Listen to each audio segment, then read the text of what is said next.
안녕하세요. 오늘 저희가 좀 특별한 강연의 한 부분을 깊이 들여다보려고 합니다. 18년 동안 중국이랑 말레이시아에서 지내다가 39회 한국으로 돌아온 한 분의 이야기로 시작하는데요. 오랜 해외 생활 끝에 돌아와 보니 이룬 건 없는 것 같고 내가 노력이 부족했나, 너무 예민했나 하는 자책감에 빠져 있다는 아주 솔직한 고민이에요. 네. 마흔을 바로 코앞에 두고 느끼는 그 막막함. 아마 다들 한 번쯤은 겪어보셨을 감정일 거예요. 그렇죠. 근데 여기서 아주 중요한 배경이 하나 있습니다. 이 질문을 한 분이요. 그냥 일반 청중이 아니에요. 아, 그래요? 네. 이 강연자가 말하는 소위 정법이라는 가르침을 10년 넘게 공부해온 이 관계를 알고 들으면 강연자의 답변이 완전히 다르게 해석됩니다. 아, 그렇군요. 아주 중요한 맥락이네요. 그럼 이건 뭐 일반적인 커리어 상담이 아니라 철학 안에서 길을 보여주는 그런 대화군요. 맞습니다. 좋습니다. 그럼 오늘 저희 임무는 바로 이 독특한 세계관을 파헤쳐보는 겁니다. 30대는 공부, 40대는 시험이라는 비유가 대체 뭘 의미하는지, 그리고 이 거대한 관점 속에서 한 개인의 고민은 어떻게 풀려나가는지 한번 따라가 보시죠. 그럼 먼저 질문자의 가장 큰 고민부터 시작해보죠. 해외에서 보낸 18년, 이걸 어떻게 봐야 할까요? 본인은 정착에 실패한 시간이라고 생각하잖아요. 그렇죠. 보통 사회의 잣대로 보면 충분히 그렇게 느낄 수 있죠. 뭐 좋은 직장, 안정된 가정, 자산 형성, 이런 가시적인 결과가 없으면요. 네네. 하지만 이 강연자는 그 18년을 실패가 아니라 국제 공부의 시간이었다고 딱 잘라 말합니다. 국제 공부요? 네. 이건 개인의 성공을 위한 시간이 아니었다는 거예요. 오히려 이 사회와 인류를 위해 뭘 보고 배워야 하는지 그걸 확인하는 일종의 훈련 기간이었다. 이렇게 보는 거죠. 와, 국제 공부라. 스케일이 엄청나네요. 근데 솔직히 듣기에 따라서는 그냥 좀 위로해 주려고 하는 말처럼 들릴 수도 있을 것 같아요. 네가 실패한 게 아니라 사실은 더 큰 공부를 한 거야. 이런 식이요. 네, 그럴 수 있죠. 자칫 현실의 문제를 외면하게 만들 수도 있지 않을까? 뭐 개인의 선택과 책임의 문제를 너무 쉽게 덮어버리는 건 아닌가 하는 생각도 드는데요. 굉장히 날카로운 지적이세요. 실제로 이 관점을 비판적으로 보면 충분히 그렇게 해석할 여지가 있습니다. 네. 근데 이 철학의 내부 논리는 조금 달라요. 책임을 회피시키는 게 아니고요. 오히려 책임의 차원을 개인의 성공에서 인류를 위한 기여로 격상시키는 것에 가깝습니다. 아, 책임의 차원을요? 네. 즉, 너는 너 자신을 위해 돈 벌 책임이 있었던 게 아니라 세상을 위해 경원 데이터를 수집할 책임이 있었다. 이렇게 말하는 거죠. 그리고 그 책임을 잘 수행했는지는 앞으로 닥칠 시험을 통해 증명해야 한다. 이렇게 이어집니다. 아, 그러니까 과거의 시간에 대한 평가는 일단 유보하고 그 시간을 통해 얻은 걸 미래의 과제로 입증해라 이런 거군요. 바로 그 지점입니다. 흥미롭네요. 과거를 재정의하는 데서 그치지 않고 미래의 행동과 연결을 짓는군요. 네. 그래서 강연자는 그 시간 동안 무엇을 보고 겪었는지 그걸 잘 마무리해서 앞으로 어떻게 살아갈지를 배우게 한 시간이었다고 강조하죠. 개인의 서사를 사회적, 인류적 차원으로 확장해서 보는 시각. 이게 이 가르침의 핵심 중 하나라고 볼 수 있습니다. 과거를 공부의 시간으로 봤으니 자연스럽게 다음 단계인 시험으로 넘어가네요. 강연에서는 그 시험이 시작되는 나이로 40을 딱 지목하는데 이게 좀 파격적이에요. 네, 맞아요. 보통 우리나라에서는 숫자 4를 죽을 자랑 연결해서 좀 안 좋게 보잖아요. 그렇죠. 불길하게 여기죠. 근데 이 강연에서는 그걸 정면으로 반박합니다. 서양에서는 행운의 숫자로도 보는데 왜 유독 대한민국에서만 부정적으로 보냐? 이런 질문을 던지면서요. 그러면서 핵심 개념을 제시하는데 40대가 되면 자연이 우리에게 시험을 치른다는 겁니다. 자연이 시험을 치른다? 굉장히 추상적으로 들리는데요. 여기서 말하는 자연이라는 게 어떤 신 같은 건가요? 아니면 뭐 사회적 통념? 물리법칙 이런 건가요? 강연에서는 대자연이라는 표현을 쓰는데요. 우주의 법칙이나 원리 같은 걸로 이해하면 될 것 같아요. 어떤 인격적인 신이라기보다는 일종의 거대한 인과율 시스템에 가깝죠. 그렇군요. 그리고 이 시험을 치르는 이유가 더 거대해요. 현대 대한민국 사람들은 인류를 널리 이롭게 할 홍익인간 지도자로 성장하도록 설계되었기 때문에 30대까지 공부를 얼마나 바르게 했는지를 40대 평가받는다는 겁니다. 홍익인간 지도자요. 와, 한 개인의 인생 고민에서 갑자기 인류의 지도자 이야기로 점프하니까 스케일이 엄청나네요. 그렇죠. 사실 좀 회의적으로 보면 이렇게 거대한 사명을 부여하는 게 일종의 과대망상이나 선민사상처럼 들릴 수도 있을 것 같은데요. 왜 하필 지금 대한민국 사람들이 그런 특별한 역할을 받았다고 설명하나요? 강연에서는 그 근거를 지식의 보편화에서 찾더라고요. 조선시대에는 사대부 같은 특정 계층만 지식을 독점하고 시험을 봤지만 대한민국 시대에 들어서 인류 역사상 처음으로 남녀노소 누구나 지식을 갖추는 시대가 열렸다는 거죠. 모두가 배울 수 있게 됐으니까. 네.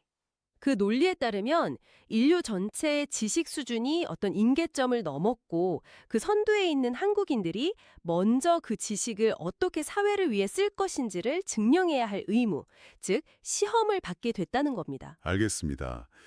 그 세계관 안에서는 나름의 논리적 근거가 있는 거군요. 보편적 교육의 성취가 보편적 책임으로 이어진다.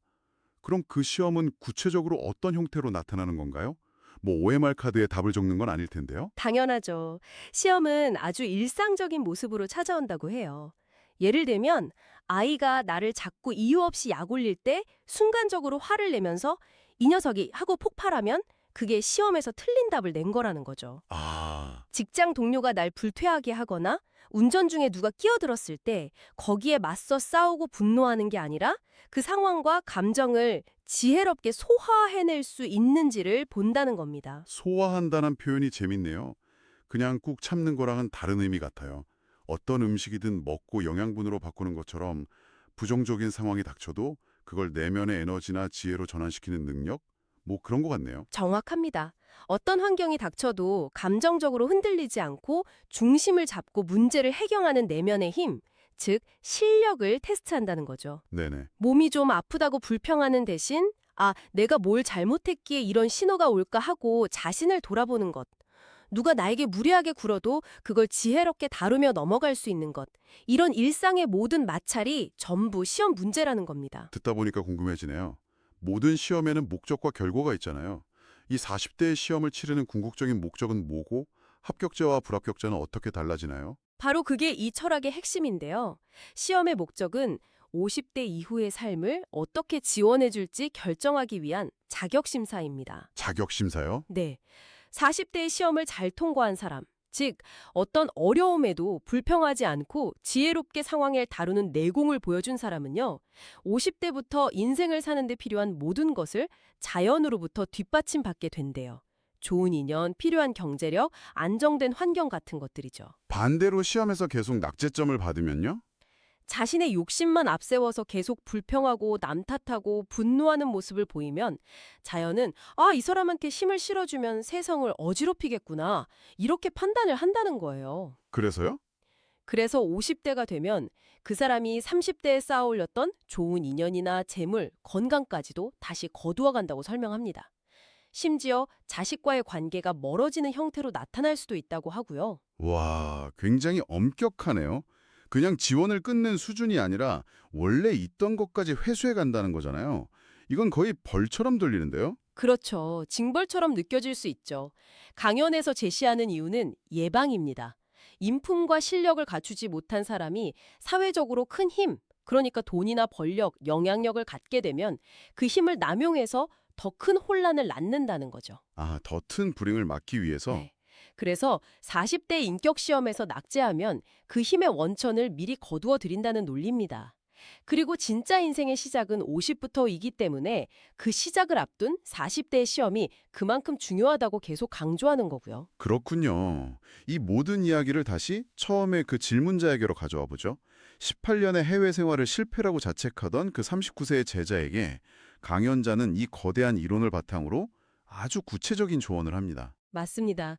강연자는 먼저 과거에 몸이 아팠을 때 이 정법 공부를 통해 건강을 회복했고 지난 10여 년간 꾸준히 공부를 해왔다는 사실을 다시 한번 상기시켜줘요. 네. 그리고 한국에 돌아온 것도 그냥 온 게 아니라 아시아 정세가 위험해질 거니까 귀국하라는 일종의 영적인 조언에 따른 행동이었다고 말해주죠. 즉, 너의 귀국은 실패가 아니라 계획의 일부였다. 이걸 확인시켜 주는 겁니다. 정처 없이 떠돌다 지쳐서 돌아온 게 아니라 다음 임무를 위해 본국으로 복귀한 거다. 이런 의미로 재해석해 주는 거군요. 그렇죠. 지금 부모님 곁에서 농사를 짓고 있는 것도 단순한 휴식이 아니라고 해요. 그건 또 뭔가요? 그건 역시 해외에서 겪은 일들로 힘들어진 마음을 정리하고 자신을 추스르는 꼭 필요한 회복의 시간이라고 말해줍니다. 이 모든 혼란이 사실은 다 계획된 과정의 일부니까 불안해하지 말라는 메시지를 아주 강하게 전달하는 거죠. 결국 이 모든 설명의 최종 목적은 질문자를 안심시키고 새로운 관점을 주는 거였네요. 40대를 두려워하지 마라. 이건 벌이 아니라 앞으로 너의 인생을 어떻게 도와줄지 보기 위한 시험이다. 이 말의 핵심인 것 같습니다. 그렇습니다. 그리고 아주 중요한 포인트를 짚어주죠. 지금까지 해외에서 돈을 얼마나 벌었는지는 이 시험의 채점 기준이 전혀 아니라는 겁니다. 아, 돈은 중요하지 않다. 네, 중요한 건 돈이 아니라 그 시간 동안 공부를 얼마나 잘했는지, 즉 얼마나 넓게 보고 깊게 배우고 단단한 내공을 쌓았는지라는 거죠. 그야말로 결과 중심의 사회 통념을 완전히 뒤집는 말이네요. 통장 잔고나 직함 같은 게 아니라 그 과정에서 얻은 내면의 성장을 평가하겠다는 거니까요. 질문자에게는 정말 큰 위로가 됐겠는데요. 네, 그래서 강연의 마무리는 이렇습니다. 이제부터 네가 무엇을 해야 할지 잘 정리해서 활동을 시작하면 하늘과 사회가 모두 나서서 너를 뒷받침해 줄 것이다. 그러니 멋지게 40대를 풀어가 보라. 이렇게 격려하면서 끝을 맺습니다. 오늘 저희가 살펴본 내용은 한 개인의 진로 고민에서 시작해서 인생의 주기를 해석하는 독특한 철학, 그리고 한 민족의 거대한 사명이라는 이야기까지 정말 광범위한 내용을 담고 있었습니다. 30대는 배움의 시간, 40대는 그 배움을 증명하는 시험대, 그리고 50대부터 진짜 인생에 펼쳐진다. 이 관점이 무척 인상적이네요. 네. 이 관점을 빌려와 본다면 지금 당신이 일상에서 겪는 사소한 짜증이나 큰 시련들이 그냥 재수 없는 일이 아닐 수도 있다는 생각을 하게 만들죠. 그렇죠. 직장에서의 갈등, 예상치 못한 건강 문제, 이해할 수 없는 타인의 행동 같은 것들이 어쩌면 당신의 다음 인생을 위해 자연히 보내는 시험 문제일지도 모른다는 상상 한번 해보게 됩니다. 당신은 요즘 어떤 시험 문제를 어떻게 소화하고 계신가요? 오늘 이야기가 당신의 현재를 다른 렌즈로 바라볼 수 있는 계기가 되었기를 바랍니다. 마지막으로 이런 질문을 던져보고 싶네요. 이 강연은 대한민국이라는 특정 공간과 시대에 사는 사람들의 사명에 대해 이야기했지만 이 개념을 한번 확장해보면 어떨까요? 당신이 속한 작은 공동체 혹은 지금 이 시대를 살아가는 우리 세대 전체의 사명은 과연 무엇일까요? 그리고 그 사명을 감당할 자격이 있는지 확인하기 위해 우리 앞에는 지금 어떤 시험이 놓여 있을까요?